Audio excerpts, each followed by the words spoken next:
Chers amis de TV Liberté, bonjour. Nous avons la joie ce matin de recevoir Boris Lejeune, que vous connaissez déjà. Vous l'avez entendu sur deux magnifiques projets, sa Jeanne d'Arc à Saint-Pétersbourg et sa merveilleuse statue à Orange en l'honneur des victimes de la terreur, les Carmélites d'Orange. Ce matin, nous faisons un focus sur Jeanne d'Arc, que vous voyez à l'écran, cette belle Jeanne d'Arc qui est déjà à Bermond, près de Domrémy, dans une clairière absolument magnifique. On a l'impression que rien n'a changé depuis Jeanne d'Arc. C'est vrai, pratiquement rien n'a changé, sauf que la chapelle est restaurée. La chapelle est restaurée. Par des efforts des bénévoles. Privé. Oui. 20 ans de restauration de cette chapelle dans laquelle Jeanne montait chaque semaine pour prier. Il faut quand même penser qu'elle avait 10 ans. Il fallait monter sur une montagne, à peu près 3,5 km dans la pleine forêt. Et c'est ça que cette petite fille faisait tout seule. Alors, comment se fait-il, Boris Lejeune, qu'un artiste né à Kiev, qui a fait l'Académie des Beaux-Arts de Saint-Pétersbourg, l'ancienne Académie des Beaux-Arts, soit arrivé à sculpter une Jeanne quand il est arrivé à Paris? Quel est le chemin? Bon, j'ai quitté l'Union soviétique. En Russie, l'Académie ne s'occupe que, à cette époque, de l'art de la Renaissance. Vous avez... On a étudié, oui, les bases d'enseignement, c'était l'école, comment on dit, réaliste. Oui. C'est vrai, basée sur l'époque de Renaissance. Voilà, nous étudions beaucoup les dessins des maîtres de Renaissance, la façon de sculpter, etc. Mais une fois quitté l'Union soviétique, j'ai quitté à l'époque de Brejnev encore par le désespoir. J'avais tellement marre difficile à supporter l'Union soviétique de ce moment. Et Et je n'ai jamais pensé que quelque chose changer. Comme pratiquement tout le monde, hein, il n'y avait pas beaucoup de prophètes qui pensaient que ce régime peut tomber. Mais une fois arrivé en France, j'ai découvert l'art médiéval qui m'a surpris énormément. J'ai commencé à étudier en profondeur cet art magnifique qui est toujours assez méprisé d'ailleurs par les historiens. Vous avez une idée pourquoi? Moi j'en ai une. Oui, j'aime bien ça. Vous n'avez pas une idée, vous? J'ai une petite idée. Alors, j'écoute la vôtre d'abord. Non, j'écoute la vôtre d'abord. Mais au fond, tout ce qui touche la spiritualité, nous avons la même. le christianisme, oui, ça pose des problèmes. Oui, bien sûr. Au fond, c'est exactement le même problème qui posait à l'époque de l'Union soviétique. Parce que nous étudions obligatoirement l'athéisme à l'école supérieure. Ouais. Et moi, dans toute ma naïveté, pendant une adolescence, j'ai demandé au professeur, mais comment ça se fait que les icônes, les fresques qui étaient faites dans le sein de l'Église, se considéraient comme non-art? La réponse, elle était « Pourquoi vous posez cette question ?» Et c'était dit avec le ton tel que j'ai compris que il fallait pas là, je suis allé sur le terrain dangereux. Mais Et c'est à peu près la même chose avec l'art médiéval, bien sûr, bien sûr. Et la laïcité, l'anticléricalisme va tellement loin que maintenant, dans nos livres, quand nous étions enfants, il y avait encore beaucoup d'illustrations de l'Ange de Reims, de tableaux de Giotto, de Fra Angelico. Maintenant, c'est terminé. Il va des rétro-satanas au sens propre. Et donc les enfants, les adolescents ne savent pas. Ce qui m'a frappée, je suis allée à Ravenne, à Padoue, je veux dire d'abord, et à Ravenne ensuite, et j'ai vu la chapelle des Scrovegni et tous les Giotto, et on va le voir à l'écran. J'avais l'impression que votre Jeanne était inspirée de toute cette cohorte d'anges qu'il y a en Italie pendant 5 siècles. Est-ce que je me trompe? La position des mains, Oui, non, mais la figure qui est tirée, la légèreté, parce que avant de commencer à travailler sur l'image de Jeanne, j'ai fait plusieurs anges. Oui. Au fond... au milieu des vignes. J'ai fait l'ange pour le domaine de Romane Conti, l'ange un ange pour Luxembourg. Et donc, je voyais aussi Jeanne comme un ange. Vous dites très joliment, l'ange est l'horizon des hommes et des femmes. Oui, c'est...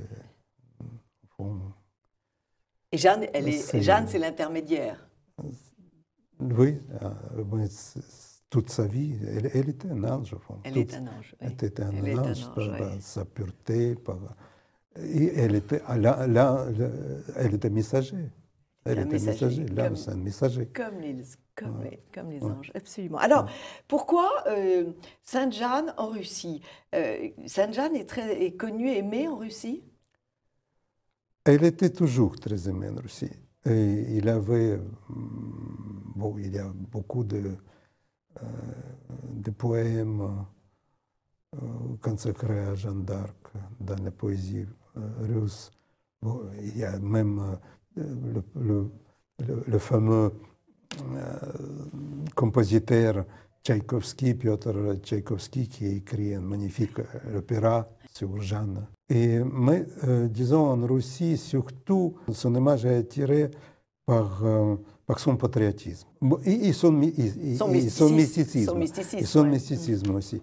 C'est deux vertus avec lesquelles les Russes sont familiers. Les Russes sont familiers. Donc, elle a aimé. Et il avait ce fameux film, très beau film, qui est le commencement consacré à Jeanne d'Arc. Le film est sorti dans les années 90. Et il a fait beaucoup. Le film est excellent, il a marqué beaucoup des esprits. Et il faut dire aussi qu'après la chute de l'Union soviétique, les liens entre l'Église orthodoxe et l'Église catholique se renforçaient, disons. Ça témoigne, par exemple, quand encore dans la fin des années 90, le patriarche Kirill est venu à Paris, il a assisté à la messe à Notre-Dame, à la messe catholique. Alors, Vous voyez, cette fameuse rencontre dernièrement du pape François et patriarche Kirill. Aussi. Donc, les liens, ils sont renforcés. Il se manifeste. Bien sûr. Par exemple, hier, j'ai lu un article, une interview d'un archiprêtre de Venise, archiprêtre Alexis, qui, parce qu'il n'y a pas d'église orthodoxe à Venise, et il fait déjà des années, c'est l'église catholique qui lui prête les lieux. C'est joli, c'est très joli.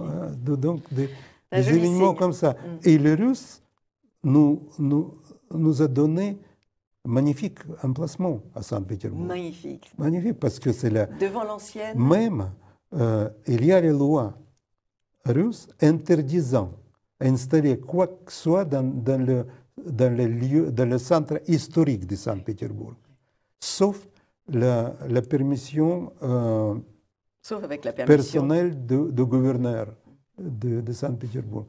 Et sûrement, il avait ça puisque elle devrait être installée dans le centre historique, devant l'ancien bâtiment de la garde impériale.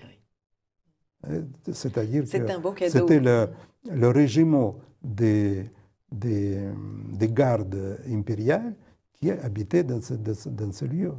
Et Jeanne d'Arc, qui était chef de guerre, bien sûr, sera devant ce lieu. C'est quand même tout un symbole. C'est tout un symbole. Alors, autre symbole, c'est un vrai cadeau. Jeff Koons a voulu nous faire un cadeau, lui aussi, avec un bouquet de tulipes, mais il nous a présenté la facture. Plus de millions. Et il nous a présenté la facture, donc le projet, pour l'instant, n'est pas encore tout à fait accepté.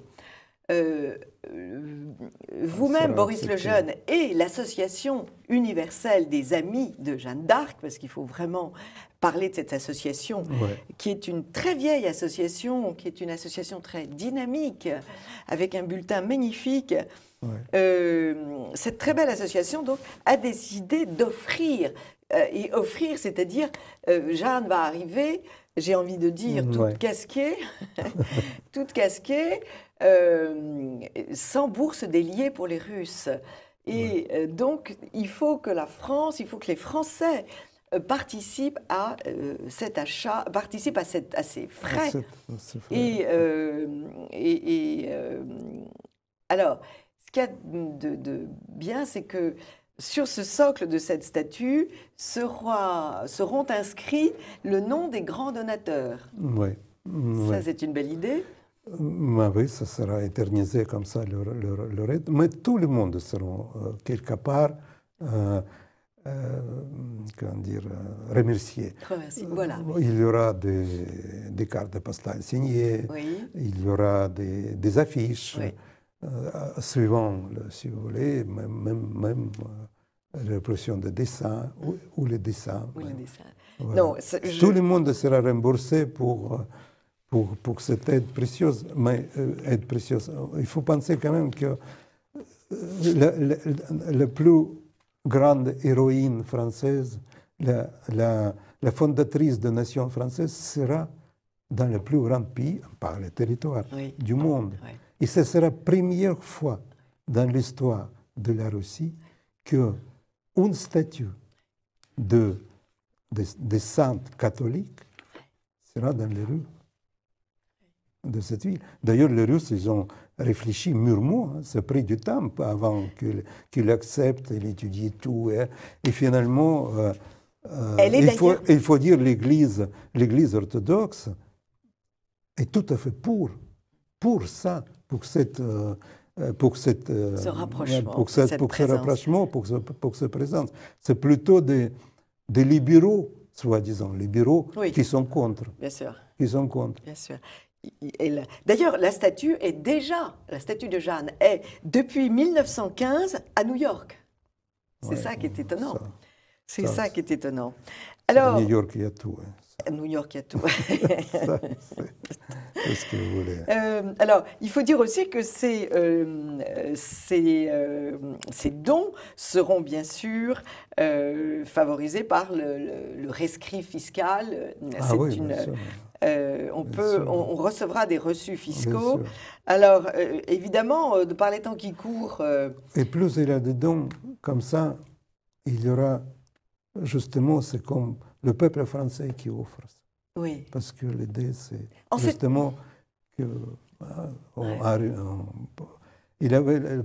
tout ce commencement avec la lettre à Poutine.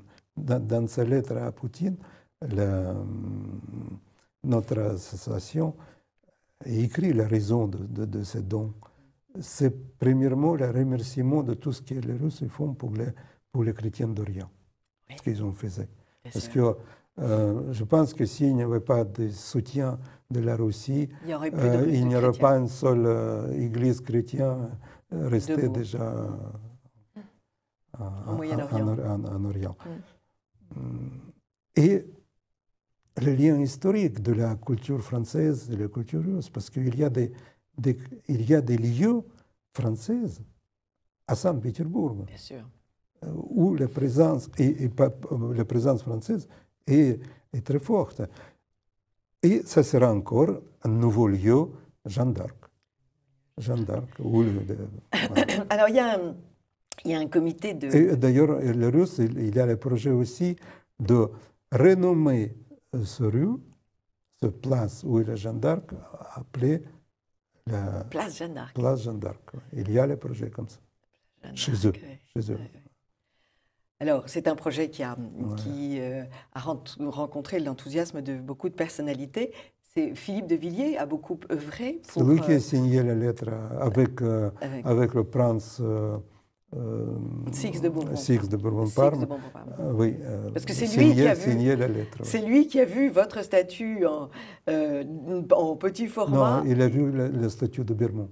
Il a vu la statue de Bermond. Il a vu la statue et donc de il est rentré en disant il faut qu'elle soit, il faut qu'elle parte à Saint-Pétersbourg. Et une inauguration dès que tout cet argent est trouvé. Alors évidemment, c'est une somme importante, c'est une grosse somme, il nous faut trouver 195 000 €. Mais, dans cette somme, il y a tout, les déplacements, l'installation de la sculpture. Le bronze. Et surtout que la fonte. Et l'œuvre sera quelque part unique parce que le piédestal sera aussi en bronze. Oui. Donc, pour pouvoir justement graver tous les noms, etc. Non, oui. Donc, ce sera une œuvre pratiquement 5 mètres d'auteur. Ah oui, avec le piédestal. Ça va être vraiment monumental. Voilà. Ça va être vraiment monumental. Mais la ville est très grande, donc tout ce qui est là-bas. Ça devrait être. Pierre s'appelait Pierre le Grand. Oui, par rapport des noms mesures de nos mesures françaises, oui. Tout est plus grand. Tout est démesuré en Russie. Ouais. Et je crois qu'avant que l'État français ne nous prenne tout notre argent, il faut le donner pour ce genre de très belle œuvre et de très belle intention. Voilà, chers amis de TV Liberté, si certains d'entre vous ont de grosses entreprises, eh bien, n'hésitez pas à engager ces entreprises. S'ils connaissent des grandes entreprises susceptibles de donner, bien sûr, plus d'argent que... Il faut donner des références, peut-être. Nous allons les donner. Plus d'argent que des privés. Donc, voilà. L'association s'appelle Association des universels des amis de Jeanne d'Arc. Et le siège, c'est 85 rue Petit. 85 rue Petit, 75 019. Paris. Il y a aussi des virements à la banque postale, mais tout ça est inscrit sur le blog, le site de l'association. Et puis n'hésitez pas à me demander des informations. Il faut taper Association universelle des amis de Jeanne d'Arc. Voilà, tout simplement. Ça, tout va sortir. Et annebrassier.fr, je donnerai toutes les informations. Aussi. Et je les répercuterai à l'association. Merci beaucoup pour cette Jeanne entraînante, cette Jeanne qui nous demande de ne pas renoncer et cette Jeanne qui est tournée vers le ciel, ce que nous devons faire pour ne pas désespérer sur cette terre. Merci beaucoup Boris Lejeune pour cette très belle œuvre. Merci Anne. Amis de TV Liberté, à très vite.